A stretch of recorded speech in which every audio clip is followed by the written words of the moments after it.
Hello and welcome to this class of analytical chemistry, where we basically want to see how analytical chemistry as a subject can be helpful to the entire community of people who are dealing with science, basically can help in understanding the utilization of that particular subject.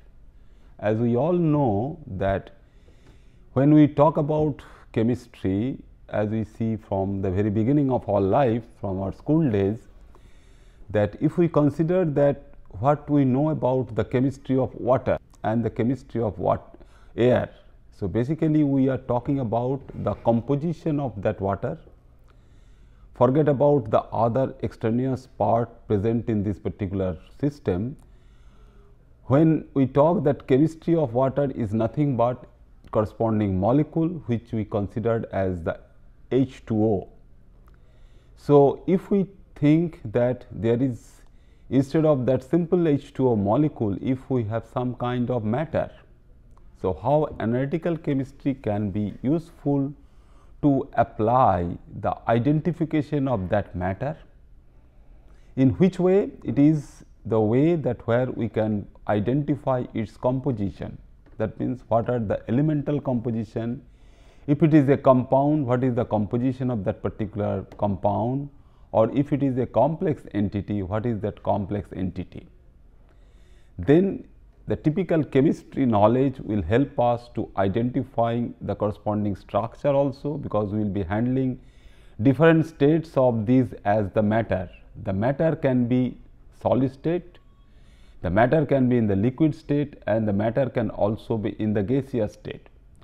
So, related to this particular structure, the physical properties are also very much important, and we will also see during this particular course that how analytical chemistry will be useful to understand the reactivity of any particular matter. So, if we find that matter like water is there and some reactive species is present in that particular water. So, how the reactive species can interact with some other species or reagent, that we will also try to analyze with the help of this subject. So, how we consider that a person dealing with this particular sort of chemistry can be termed as a typical analytical chemist. As we all know that a person can be designated or termed as a chemist when he or she is dealing with chemistry, not the detail of all other chemistry we know from our school days.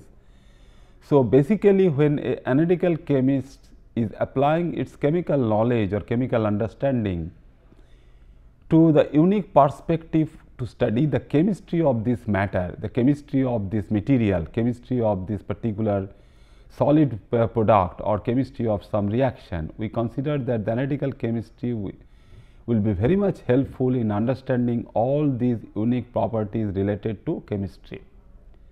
So, when we find that a matter is present, so let us consider at the very beginning that the matter is our solid state matter, and how we chemically understand this particular system in terms of its separation.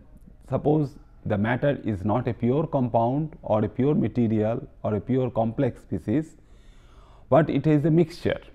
So, we all know that the mixture can have several species. So, those species we have to separate. So, that will also come under the purview of this particular subject, and individually whether we will be able to identify those particular components, that will also tell us some important idea. And once we identify a particular species such that what we all know that iron is present in our blood sample. So, which is typically we are going far away to a biochemical sample, and also this particular iron is present in some amount of, say, your iron ore. So, how we can understand or we can quantify, or initially we can identify the iron present in your iron ore sample or iron present in your blood sample. So, taking these samples and their initial identification is the first part of understanding the analytical chemistry. So, initial thing is that your identification. So, we qualitatively identify in a particular matter or in a particular solution or in a particular blood sample whether your iron, the species what we are talking about, whether your iron is present in that particular species. So, after the separation, what we do, we basically initially identify the species. That means, we all know that a sample, whether it is a corresponding ore sample or a corresponding compound of iron, we identify the presence of iron by some qualitative tests.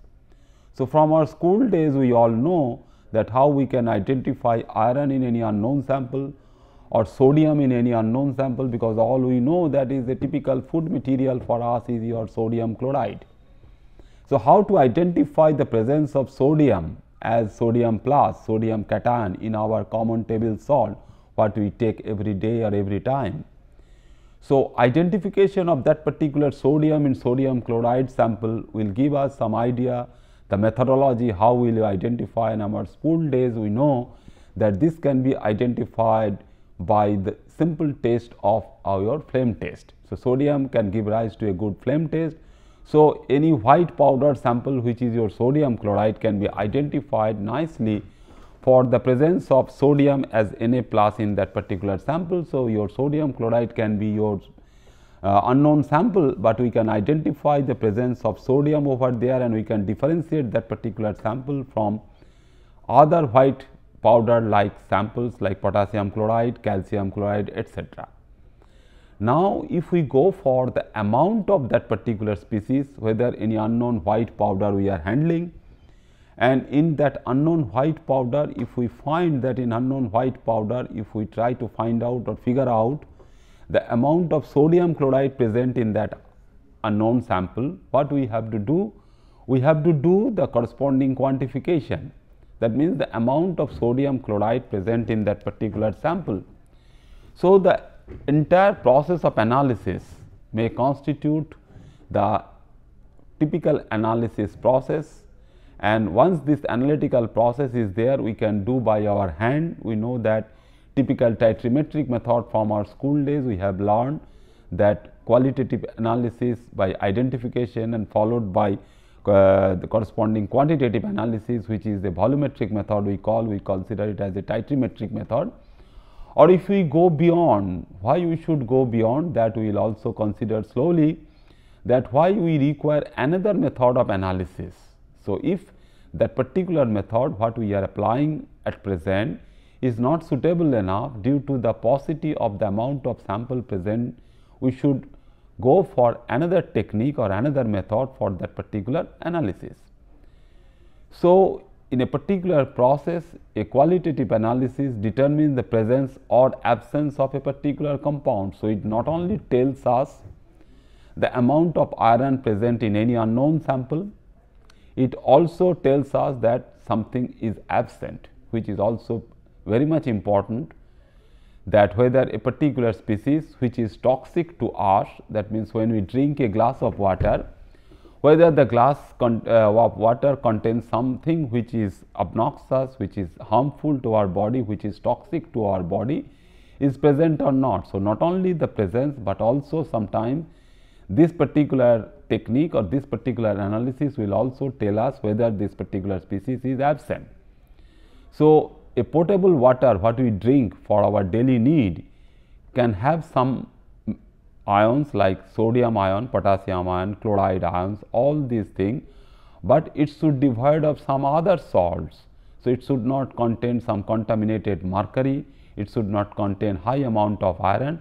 So, this particular thing, that means the absence of that particular metal ion or a particular compound can also be useful to know if we go for understanding this particular chemistry.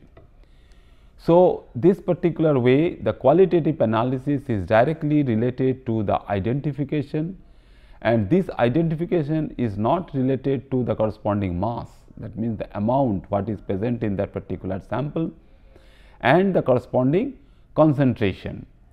So, by definition, if we consider, because we will come once again what is known as the corresponding qualitative analysis, we know from our school days which do not measure the quantity. It only identifies the unknown species which is present in that particular sample.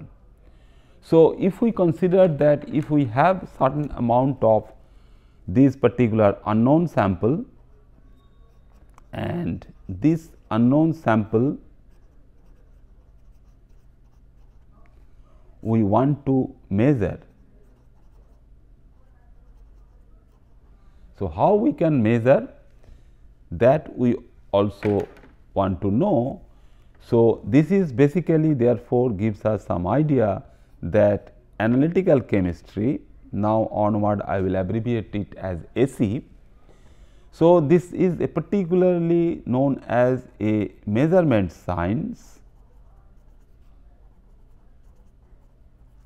and which is very useful for all branch of science.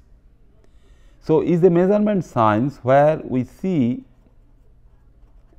that initially we can identify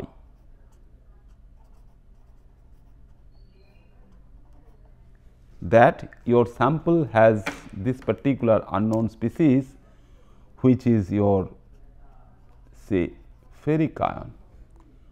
We will be thinking for whether your ferric is present in that particular sample. It can be our iron ore sample or it can be our blood sample. So, this particular thing, that means this measurement science which is there, will involve several important ideas and some methods, because we have to devise the corresponding methodology, that how we utilize that particular methodology to get a corresponding understanding about these measurements. So, if ore is available for this analysis and if the blood is available, so it will be related to industry. So, the industry people will also be very much interested to know about this subject, whether we can analyze the percent composition of that iron ore, which is our hematite or magnetite, we all know Fe2O3 or Fe3O4, how much, that means what is the percentage of that active ingredients, where we will be interested to know or identify or isolate iron as the corresponding metal, because our ultimate goal is to find out or isolation process or the extraction process. So, isolation or extraction of iron from these ore will tell us that how much it is important to the industry. Similarly, when we talk about this blood, we talk about the subject which is medicinal chemistry or the clinical biochemistry, where we can talk about the corresponding understanding about the medicine related to the analysis of blood sample, that means the percentage of hemoglobin. So, this particular technique is also useful to understand something or the active ingredient in terms of the corresponding pharmaceutical chemistry as well, such that you have a medicine or a pharmaceutical species and we want to analyze this. Suppose we have some antibiotic and it has some active ingredient.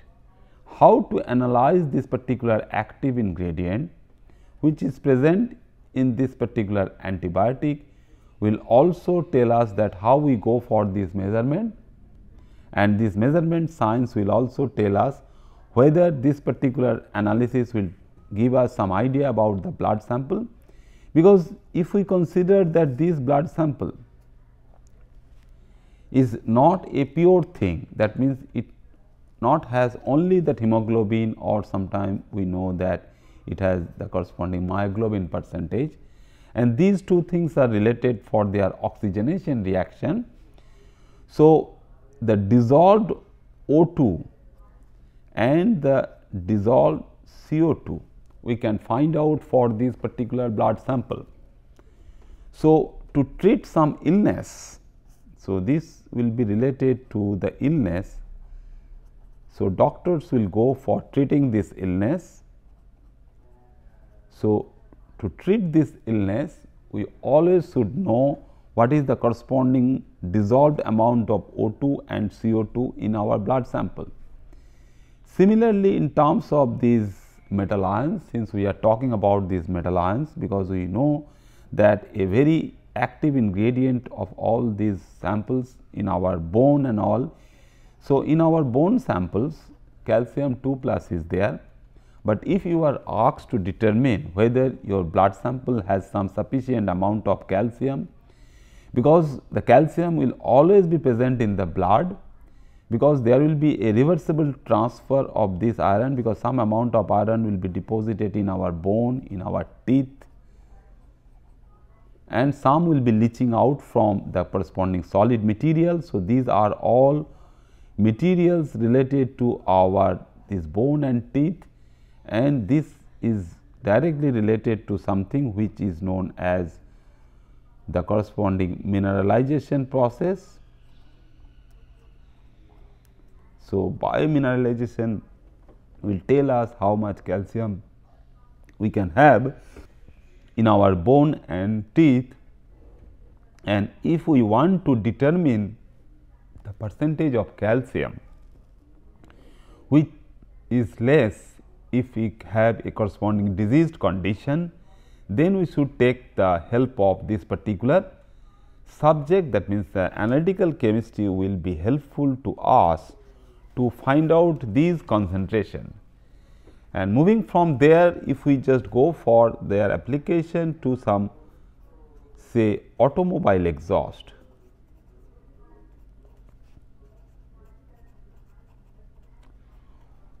So, what are the species we can analyze in the automobile exhaust? So, there we can analyze the typical hydrocarbons, the nitrogen oxides and carbon monoxide, because all we know that these are basically harmful to our health, to the plants, to other living organisms. So, we should not have a very high concentration of these gases in air. So, we basically contribute to air pollution.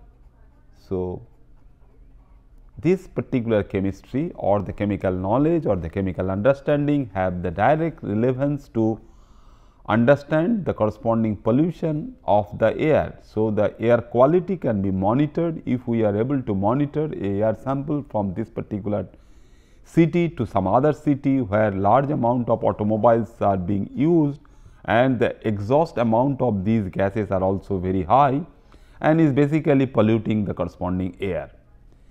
Then we can go for the typical application for the food samples.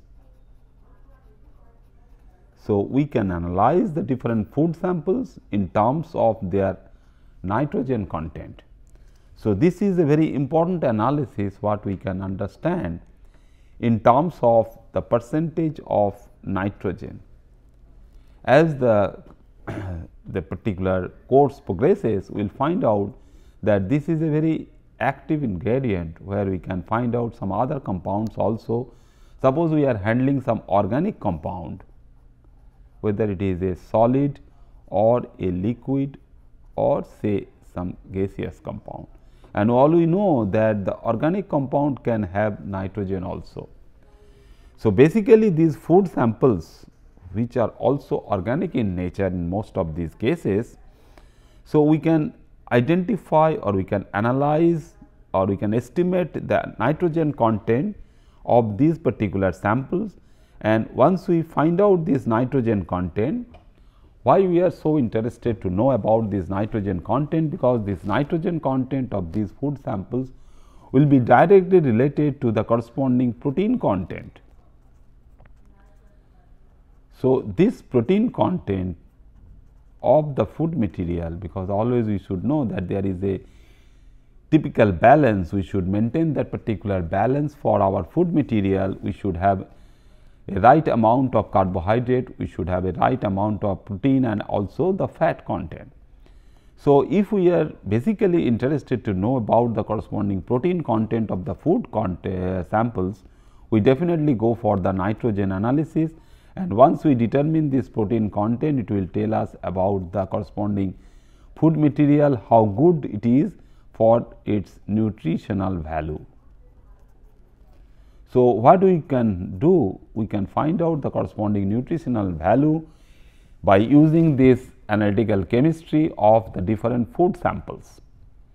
So, which is a very important area of understanding, and also we can have some, say, the way we are talking about the iron ore.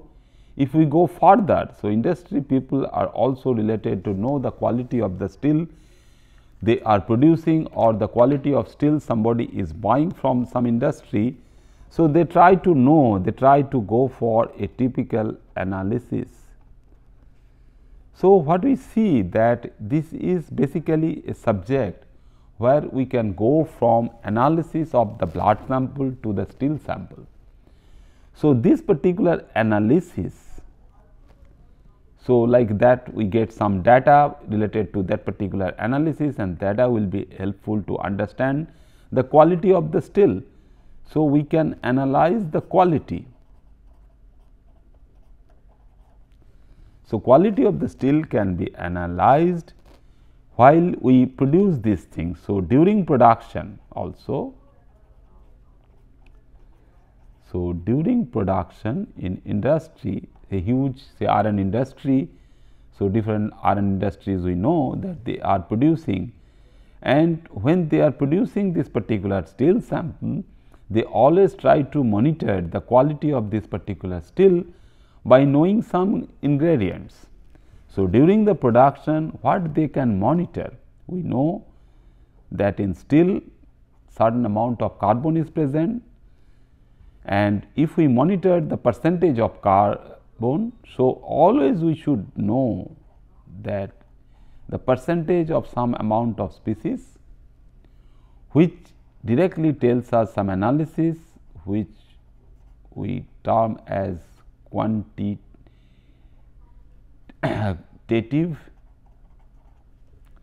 analysis under analytical chemistry. So, quantitative analysis of carbon, because this amount is very less sometime, then we can find out the corresponding nickel. We all know the nickel is present for the steel preparation and chromium is there. So, any high end material or any high end metal sample if we want to make, and these are present in a very small level. So, if they are present in microgram level, so the micro constituents, so the micro constituents we can analyze such that we can balance the amount of carbon present in that particular steel, the amount of nickel present in that particular steel, and amount of chromium present in that particular steel, because they basically contribute to the corresponding hardness of this steel, because the steel property, the property of this particular steel or the stainless steel which cannot have the rust so easily. So, this particular property of this steel is directly related to some balanced amount of the carbon present in it, the balanced amount of nickel present in it, and the chromium, because these micro elements present in the steel can contribute to the desired strength. So, we can think about the strength of the steel, then we can think of its hardness, because some of these species are therefore present as their hardness, whether these species are corrosion resistant. So, the corrosion resistance we can also monitor, and also the ductility. So, you see that a typical analytical data which otherwise is not so useful to us. So, what we do is the particular analytical chemist can do is that simply report after analysis, that percentage of carbon present in that particular steel, percentage of nickel present in that particular steel, and percentage of chromium present in that particular steel. So, quantitative analysis and daily analysis, what we do, that means the routine analysis, which is also an important guideline for understanding that how we produce this particular steel and what is the type of this particular steel and the nature of this steel and the characterization of that particular steel is also very important. So, when we go for a routine analysis where the methodology is very much known or established, so we have the methods of this particular analysis. So, methods of this particular analysis, if it is known to us, and we find that for a routine analysis, because day to day we are doing this, every day we are producing steel in the industry, and some chemist will be available over there helping the corresponding identification or the amount of these particular micronutrients. So, we go for a corresponding chemical analysis, but the person who is doing this particular thing is a typical or a routine chemist.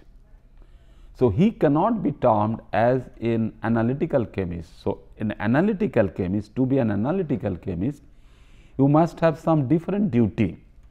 So, who will be the typical analytical chemist?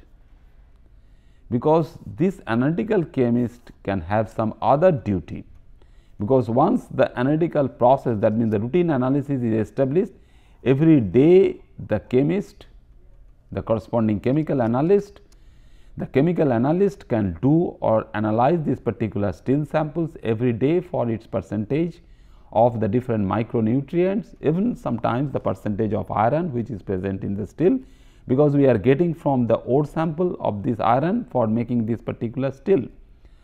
But this particular method, which is very important, if we consider that if we can change this method, suppose your percentage of this nickel or chromium present in this particular steel is very less.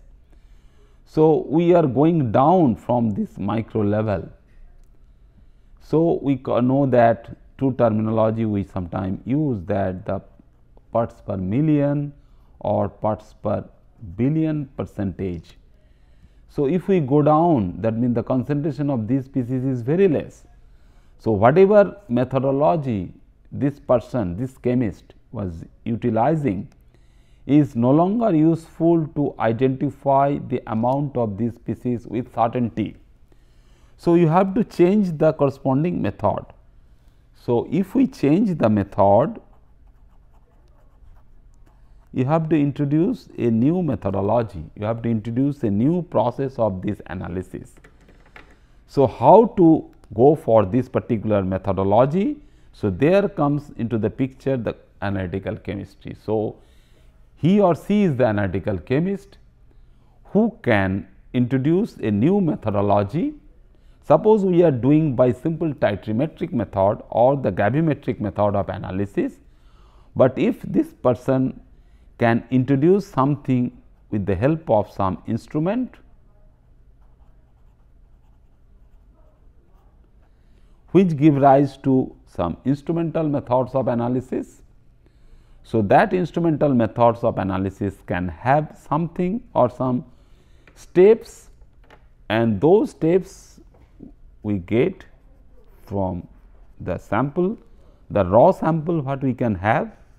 Suppose is a ore sample. So, ore we take, so sample is there, and suppose if we want to analyze it in solution,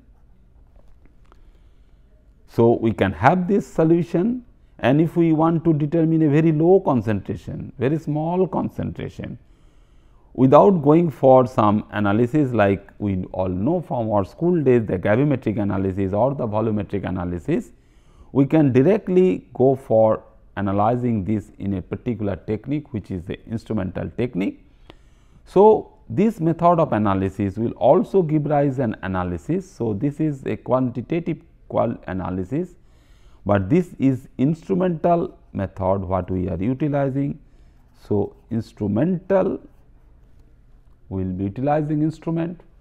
So, instrumental methods of analysis. So, this analytical chemistry can have some good role to play to introduce a new method of analysis. Once we know the constituent like that of our iron, what we are talking from the very beginning of this particular class, that how iron can be determined, and this iron depending upon its source, whether your iron is coming from your ore sample or a steel sample or a blood sample, we have to devise a particular methodology for this particular analysis. We can do by routine titration, by burette pipette titration, or we can use some instrument to handle this amount of iron present in it. But as it goes down, that means the concentration. So, as concentration goes down, and it would be very difficult as we go down from this concentration, is very difficult to handle one particular analysis. So, we have to change for method 1 to go to method 2 to method 3 or sometimes to method 4. So, all these methods, the introduction of these methods are very useful and interesting to understand or utilization of this analytical chemistry for our day to day use. So, it has a huge application. So, in our next class we will be seeing what are the different areas what we can apply this particular subject to understand all the other areas by knowing the simple knowledge of chemistry and a very simple knowledge of our analytical techniques. Thank you very much.